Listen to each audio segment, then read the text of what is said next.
તો hello friend, welcome to my new video. તો મિત્રો, આજના વિડીયોમાં હું તમને લઈ જવાનો છું મહારાષ્ટ્ર દર્શન કરવાના છે આપણે। સંપૂર્ણ લગભગ 8 દિવસનો આપણી ટૂર છે આ, અને ટૂરની શરૂઆત આપણે કરી દીધી છે। અને શરૂઆત આપણી થઈ છે સાબરકાંઠાના ઈડર તાલુકાના કાવા ગામથી, અને સ્કૂલ દ્વારા આયોજન કરવામાં આવેલું છે ને આપણી શરૂઆત ઈડરથી થઈ ચૂકી છે।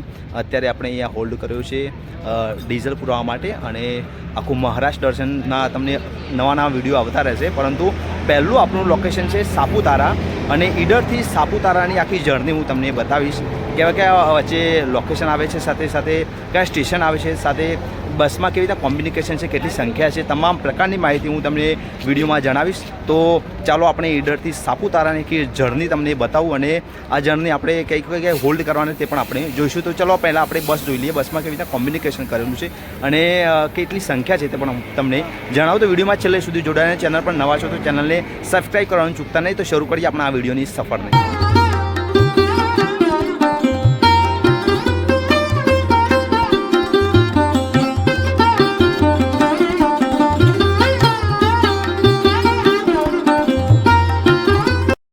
આખી બસ તમને બતાવી દઉં। આખી બસ આ રીતના છે, આખી ટ્રાવેલ્સમાં અલગ અલગ 4 વાજથી તમને આખું સંપૂર્ણ કોમ્યુનિકેશન આપણે જોઈ લઈએ પહેલી વાર, અને ત્યારબાદ અંદરનું બતાવી દઉં કે કેવી રીતના સિટિંગનું અરેન્જમેન્ટ છે તે પણ આપણે જોઈએ। તે પહેલાં તમે જોઈ શકો છો શ્રી ઉમિયા ટ્રાવેલ્સ વિજાપુર, જય શ્રી સ્વામિનારાયણ ટૂર ટ્રાવેલ માટે તમે અહીંયા સંપર્ક પણ નંબર છે તેનો કોન્ટેક્ટ તમારે પણ જો મંગાવી હોય તો બોલાવી શકો છો। ને અલગ અલગ લોકો તે સિટિંગ એરિયા માટે છે। આ ઓલ્ડ બસનું કોમ્યુનિકેશન તમે જોઈ શકો, 3x2નું કોમ્યુનિકેશન છે આખું, અને તમામ લોકો અહીંયાથી અત્યારે તમે જોઈ શકો છો કે સ્ટુડન્ટો છે ખાસ કરીને, તો ખાસ કરીને સ્ટુડન્ટો છે, અને આપણે આખી જર્ની બસની જોઈ રહ્યા છીએ, અને આપણી શરૂઆત થઈ ચૂકી છે। અને બસમાં તમે જે સ્ટુડન્ટ બતાવી દઉં, અને આ રીતે આખું બસનું કોમ્યુનિકેશન તમને જોવા મળશે 3x2નું। અને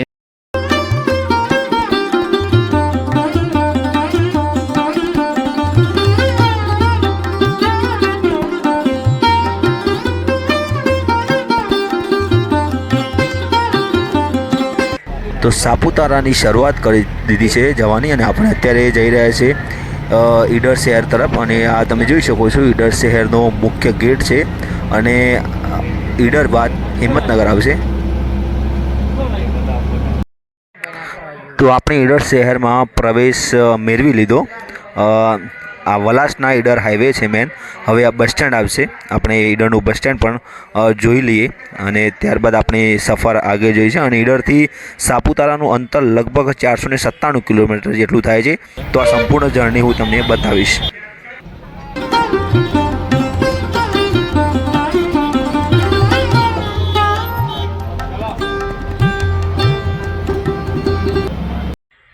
તો આપણે ઈડર શહેર છોડી દીધું, હવે આપણે હિંમતનગર તરફ પ્રયાણ કરીએ અને આગળ વધીએ।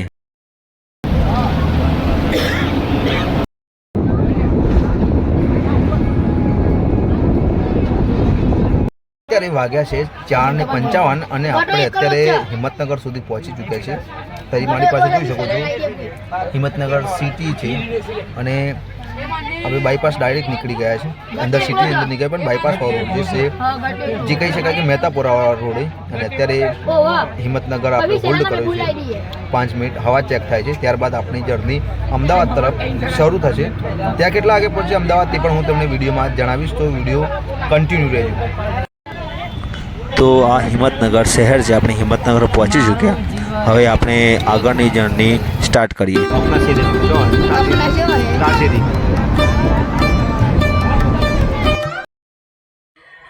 તો આપણે હિંમતનગર શહેર છોડી દીધું, અને હવે પ્રાંતિજ બાદ સીધા અમદાવાદ જઈશું, અને અમદાવાદ ક્યાં હોલ્ડ કરવાના છે તે પણ આપણે જોઈશું।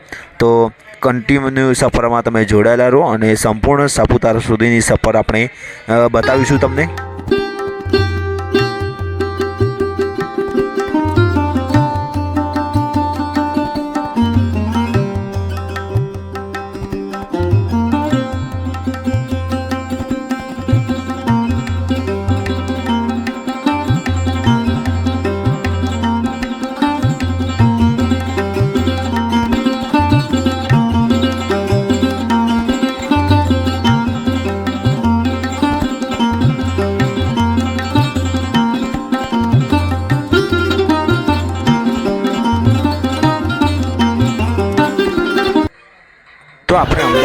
શહેરમાં પ્રવેશ મેળવી લીધો છે. હવે આપણે અહીંયા જમવાનું હોલ્ડ કરવાનું છે. જમવાનું કઈ જગ્યાએ હોલ્ડ થાય છે તે પણ આપણે જોઈશું. શું છે જમવામાં તે પણ હું તમને બતાવીશ. અને અત્યારે આપણે અમદાવાદ શહેરમાં એન્ટ્રી મેળવી છે. તમે ટ્રાફિક પણ જોઈ શકો છો. આપણી ઈડરથી સાપુતારાની જર્ની ચાલુ છે. અત્યારે આપણે અમદાવાદ આગળ આવી ચૂક્યા છે ને અહીંયા આપણે હોલ્ડ છે જમવાનું. અત્યારે જમવાનું બનવાનું સ્ટાર્ટ થઈ રહ્યું છે અને શું જમવાનું બનાવવાનું છે તે પણ હું તમને જણાવું છું.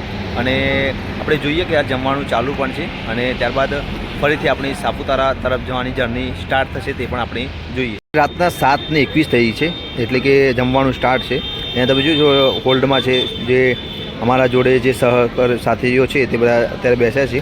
થોડાક વાર અહીંયા આંટા ફેરા પણ મારી રહ્યા છે અને જમવાનું સ્ટાર્ટ થઈ રહ્યું છે. અને શું જમવાનું છે તે પણ આપણે જોઈએ. અને અત્યારે 7:14 જેટલો ટાઈમ થયો છે. ભોજન છે પૂરી, શાક અને કઢી ખીચડી નોર્મલ ખોરાક છે કારણ કે આપણે રાતની સંપૂર્ણ જર્ની ટ્રાવેલ્સમાં થવાની છે અને સવારે આપણે સીધા સાપુતારા પહોંચ્યું. આ પ્રકારનું ભોજન છે, હળવું ભોજન. આપણે ભોજન લઈ લઈએ. તો હવે ફ્રેન્ડ 9:11 થઈ ગઈ છે ને આપણે અમદાવાદથી સાપુતારા તરફ જવાની જર્ની સ્ટાર્ટ કરી દીધી છે. હવે લાસ્ટ આપણે સીધા સાપુતારા જ્યાં છે ત્યાં જ મળીશું.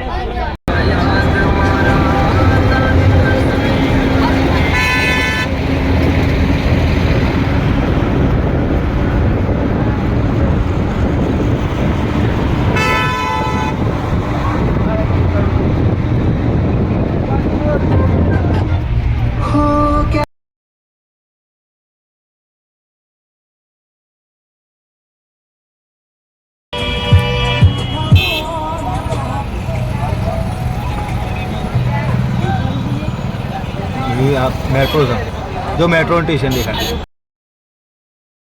આપણે સાપુતારાની બિલકુલ નજીક આવી ચૂક્યા છે. 50 કિલોમીટર બાકી છે અને અત્યારે વાગ્યા છે 5 અને અહીંયા આપણે ચા માટે ઊભા રહ્યા છે અને 50 કિલોમીટર જેટલું અંતર બાકી છે અને 5 વાગે આપણે જર્ની કાલની સ્ટાર્ટ થઈ હતી અને અત્યારે સાપુતારા નજીક પહોંચવા આવ્યા છે. ત્યાં જઈને આખું લોકેશન બતાવીએ અને કેટલો સમય લાગ્યો તે પણ આપણે જોઈએ. તો વિડીયોમાં કન્ટિન્યુ જોડાયેલા રહેજો. તો ફાઇનલી મિત્રો આપણે સાપુતારા પહોંચી ચૂક્યા છીએ અને સાપુતારા આપણે 500 કિલોમીટર જેટલું અંતર કાપ્યું. 12 કલાક જેવો સમય લાગ્યો છે અને આપણે સવારે 6 વાગે જેવા અહીંયા પહોંચી ચૂક્યા છે સાપુતારા દક્ષિણ ગુજરાતના ડાંગ જિલ્લામાં આવેલું એકમાત્ર એવું હિલ સ્ટેશન છે જે આશરે 1000 કિલોમીટરની ઊંચાઈ પર આવેલું છે. અહીં ઉનાળાની ભીષણ ગરમીથી પણ તાપમાન આશરે 30 ડિગ્રીથી ઓછું રહે છે. આમ તો ગુજરાતમાં અનેક જોવાલાયક સ્થળો છે પરંતુ આ જગ્યાએ ચોક્કસ આવવું જોઈએ અને હવા માણવાનું હિલ સ્ટેશન એક સરસ મજાનું સ્ટેશન છે. તો તમે સંપૂર્ણ જર્ની જોઈ બદલ તમારો આભાર અને ચેનલને સબસ્ક્રાઈબ કરવાનું ચૂકતા નહીં. Thank you.